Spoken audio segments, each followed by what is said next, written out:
Coming up next on MT10 News, find out why one woman isn't feeling pretty after her job becomes more than what she expects. And Murfreesboro digs deep with culture. Locals unite celebrating the city's melting pot. And lightning struck twice this weekend. Find out how the Lady Mocs got caught in the Blue Raider storm. All those stories plus your latest look at weather.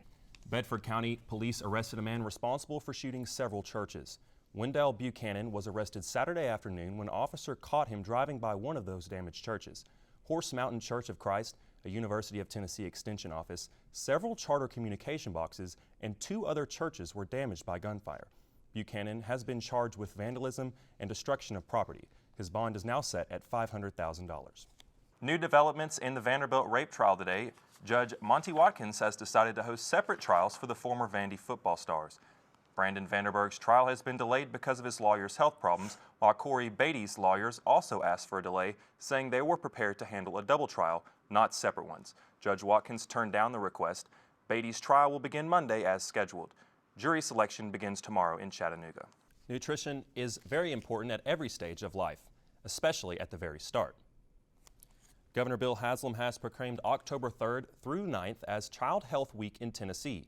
This year's theme of Healthy Food Fuels Healthy Children encourages steady access to nutritional food and beverages. The Tennessee Department of Health advises all Tennesseans to put the health of their children first this week and every day of the year. One of the most difficult things for students to do post-graduation is to get a job, and this week MTSU is looking to help. This Thursday from 1 to 4, the Career Development Center of MTSU will be having its Fall Career Festival. The event will be held here on campus at the Murphy Center, and while the event is an annual one, this year it's bigger and better than it has been in quite some time. With over 150 employers and higher education schools in attendance, this event is the biggest in 9 years. MT10 spoke with one student who was very excited about the opportunities that students could get after attending an event like this. The New York State Attorney General's office says the Donald Trump Foundation is violating the fundraising law and has to stop raising money in the state immediately.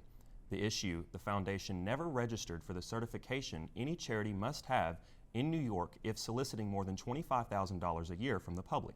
This follows reports that Donald Trump may have gone 18 years without paying federal income taxes. Emily Schmidt joins us now and shows us how the question played out on the campaign trail on Monday. Why stay within the means of everyday classroom when you could travel around the world? The Google Virtual Reality program is being integrated into several Murfreesboro City schools. The first-hand experience provided by the project allows students to learn from a new set of environments, such as the Great Wall of China, as well as the Great Barrier Reef. Officials with the Google Tech company are expected to visit Mitchell-Nielsen schools this Thursday. October is National Bully Prevention Awareness Month, and sometimes even the toughest players in life are the ones who get targeted. Reporter Katie Inman tells us how they turn the negative experiences into a fuel for their fire. Jacoby right now is committed to playing football at LSU next year after he graduates in May of 2017. What if I told you that there was an easy way to make college just a little more affordable? The TN Stars 529 program will be giving away 3 separate $1,000 scholarships that will be given on a child's behalf. With no entry fee, entrants simply need to be 21 or older to apply. Winners will need to choose a child age 10 or under to receive the $1,000, and after winning, the adult will need to set up a TN Stars account. MT10 spoke with one MTSU student who agreed that any extra help while in college could be very useful. MTSU police warns students on campus not to trust everyone they meet. Authorities sent an email to students this afternoon discussing an incident between a girl and someone she met on a dating app. Police say the incident happened Friday after the girl reported that the guy sexually assaulted her during their meeting. The suspect is not an MTSU student, but they are working with the victim during the case process. Police urge students to be careful when using dating apps and websites. They provide tips such as to make sure to get to know the person first, to meet with them in a public place, telling a family member or a friend where you're going, and also to drive yourself. For MT10 News, I'm Alex Myers. And I'm Emily Gibbons. We hope you can join us again Tuesday evening for MT10 News. Meanwhile, have a great evening, Murfreesboro.